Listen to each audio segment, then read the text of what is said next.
Oke. Assalamualaikum warahmatullahi wabarakatuh.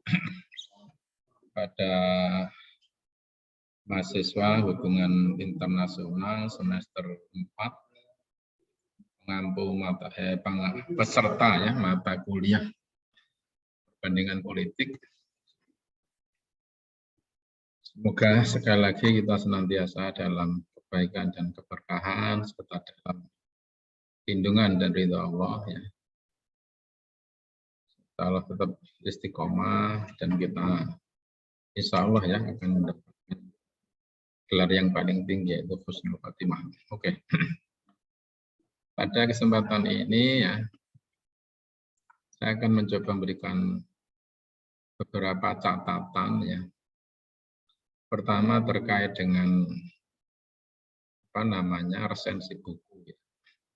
Setelah saya baca ya di tugas yang Anda kumpulkan ya.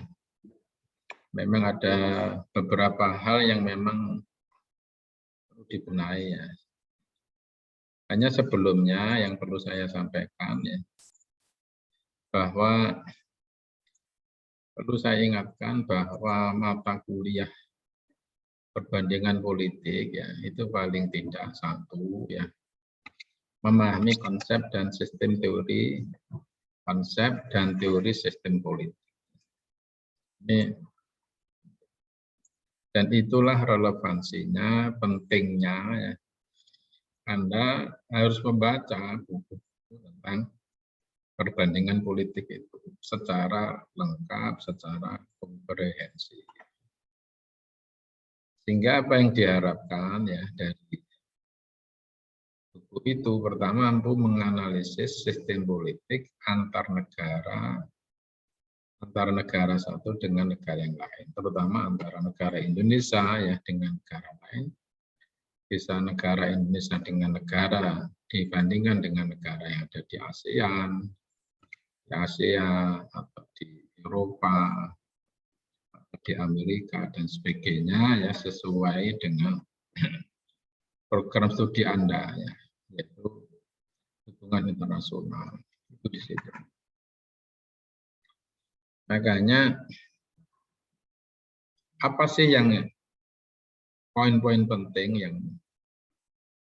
yang perlu Anda pahami dalam konteks memahami konsep dan sistem politik itu ya.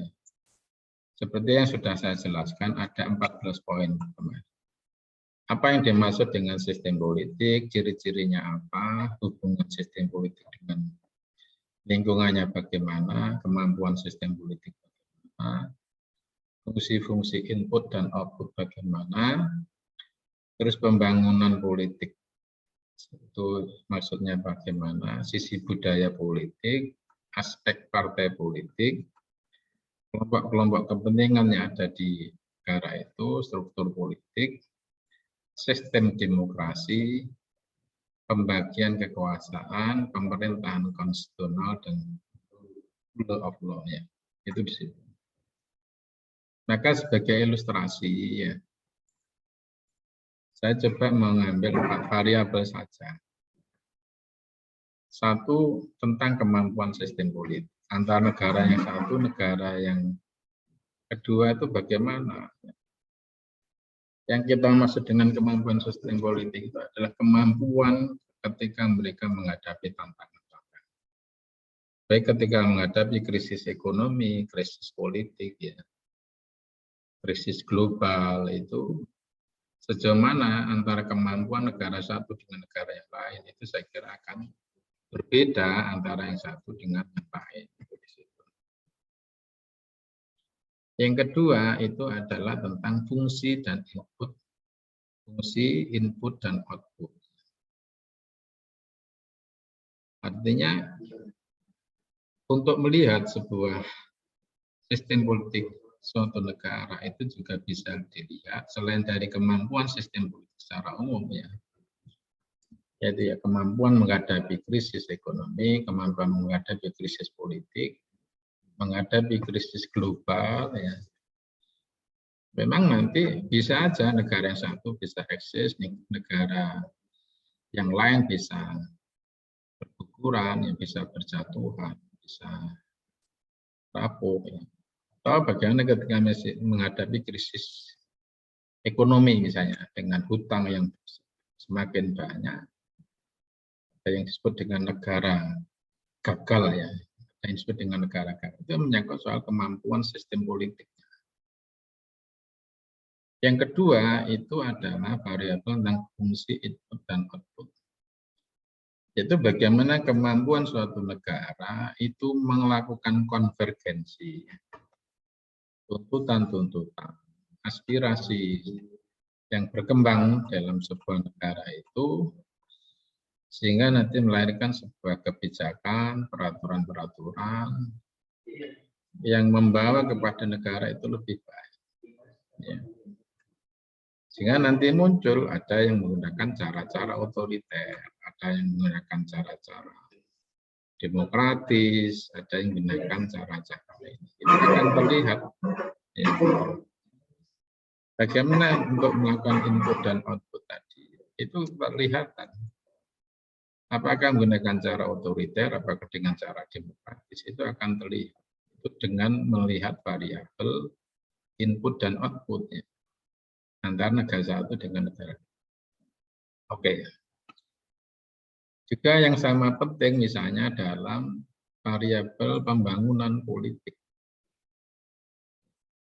Kalau dalam pembangunan secara umum itu kan selalu dikonotasikan, membangun gedung, membangun infrastruktur, jalan-jalan, ya, tol, ya, bandara, ya, membangun pendidikan, ya, lembaga gedung-gedung, ya, dan sebagainya. Tapi kalau dalam hal politik itu misalnya terkait dengan partisipasi politik, sejauh mana kemauan pemerintah, partai politik, ya, ya termasuk partai politik itu bagian dari pembangunan politik. Ya.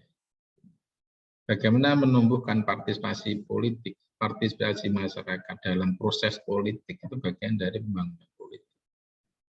Karena semakin rendah ya sebuah partisipasi politik dalam proses politik, partisipasi masyarakat dalam politik, itu mengindikasikan lemahnya suatu negara itu. Maka perlu dibangun. Maka nanti sangat tergantung dengan jenis sistem politik yang kayak apa. Ada yang mengendaki memang menganggap masyarakat bodoh, itu yang disebut dengan otoriter tadi. Dengan cara paksaan, menganggap masyarakat bodoh, ya, tidak dilabatkan dalam proses politik. Maka ini tergantung. Itu yang bisa kita. Ya. Misalnya juga dalam rangka untuk membangun clean government, pemerintahan yang bersih. Misalnya makanya kita memahami tentang KPK itu perlu diberdayakan atau perlu dilemahkan, itu sebenarnya adalah dalam konteks bagaimana sejauh mana komitmen pemerintah dalam mewujudkan pemerintahan yang bersih. Itu konteksnya. Itu bagian dari makanya akan kita lihat negara yang satu dengan negara yang lain misalnya dalam upaya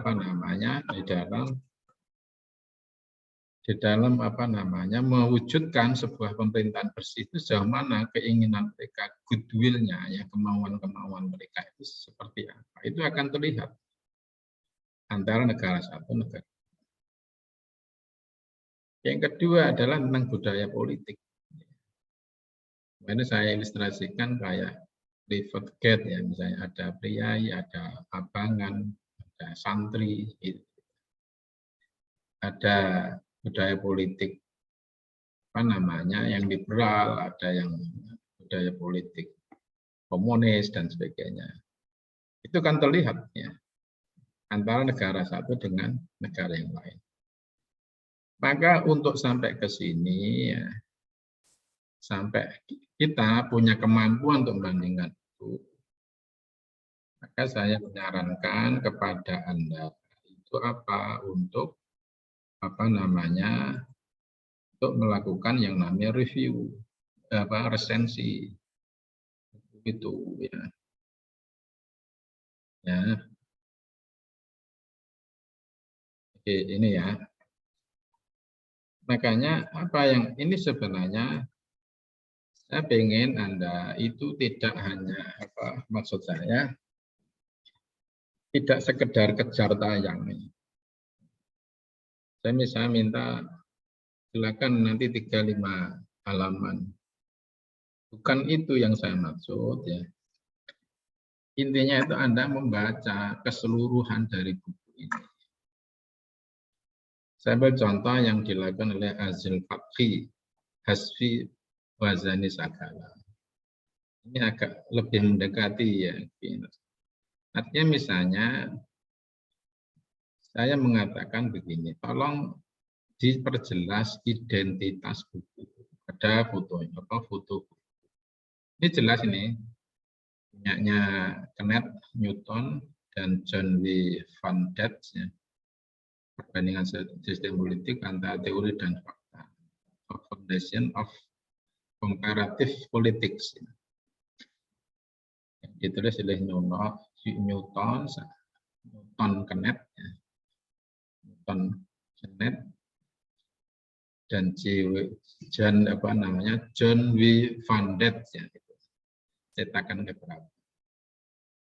Ini penting ya, karena jangan sampai Anda kuliah perbandingan sistem politik tidak pernah memegang bukunya, itu repot. Itu yang poinnya itu di sini. Ini penting.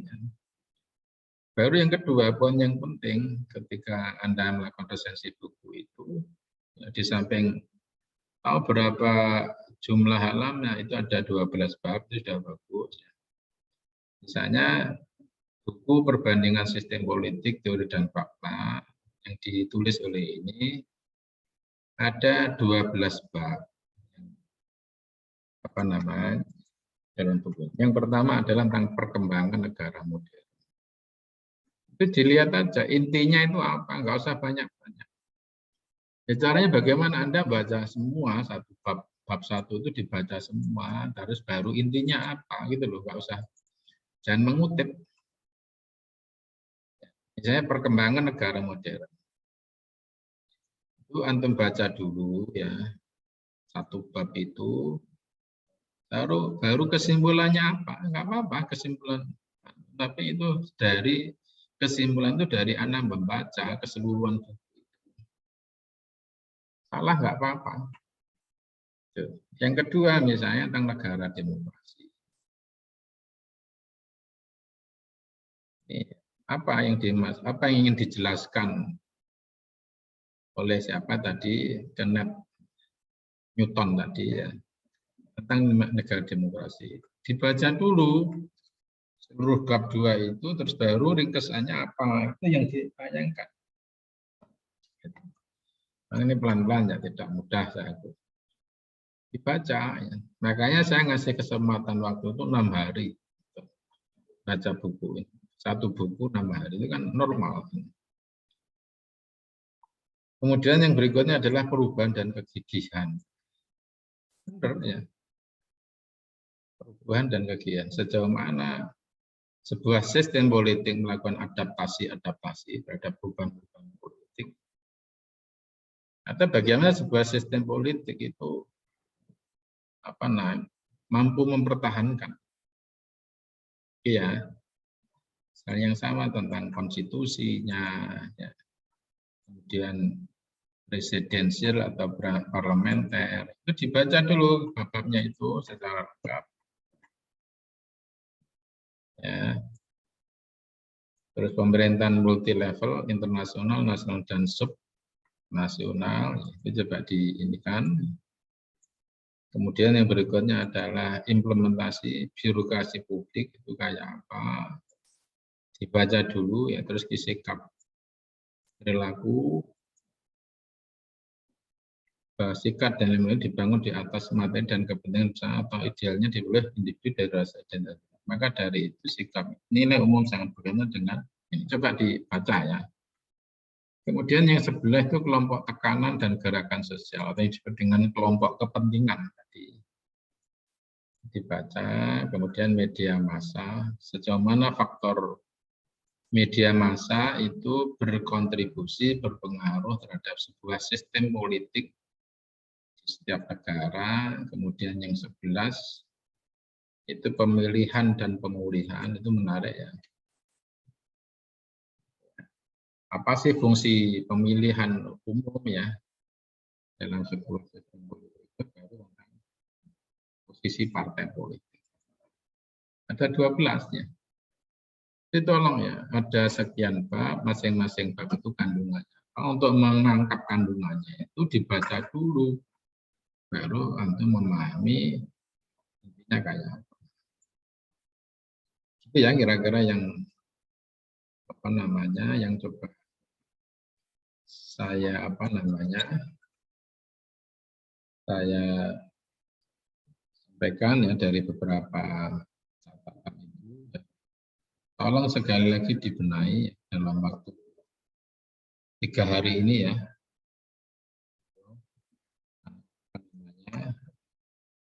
Esensi buku itu, kalau misalnya 12 hanya ngambil 1 bab, itu berarti memang belum paham. Jadi saya harapkan tadi kita bisa ketemu ya, untuk menjelaskan tadi ya. Biasa ya acara jam 10, jam 8 sudah ngubui. Saya kira demikian ya, kuliah kita pada kesempatan ini, semoga manfaat, kurang lebihnya maaf, semoga bermanfaat. Assalamualaikum warahmatullahi wabarakatuh.